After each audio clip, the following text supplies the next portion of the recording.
Գիտեք ինչն ամենաարդար էս պատմության մեջ, որ պատմականորեն ինչի դեմ քննադատության խոսք է բարձրացրել լրագրող Փաշինյանը, նույն բանը արել է վարչապետ Փաշինյանը։ Պատմականորեն միշտ խոսելով ընտրակեղծիքներից, քննադատելով ընտրակեղծիքները, այսօր նա հատեց ընտրակեղծիքների կարմիր գիծը 50,000-ից ավել ձայն ունեցող ուժի ուղակի մի քանի ընտրատեղամասի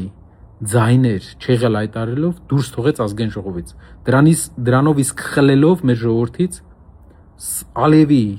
Ադրբեջանի սահմանադրությունը, ադրբեջանցիների կողմից ներմուծված սահմանադրությունը չէ ասելու իրավունքը։ Գիտեք ինչու է նա խոսում ընտրակաշառք տերմինի մասին, որովհետև ուզում է այդ օրակարգով շեղի ձեզ ժողովուրդ։ Այս մարդը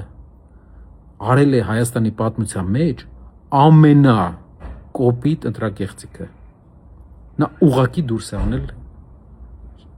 ուժերից մեկին եւ 3/5-ից զրկել է ընդդիմությանը։ Եվ դու չհամարձակվես այլևս ժողովրդավարությունից խոսես, ոչ ժողովրդավար, ոչ էֆեկտիվ, ոչ հավասարակշիռ, ոչ թավշյա ղեկավար։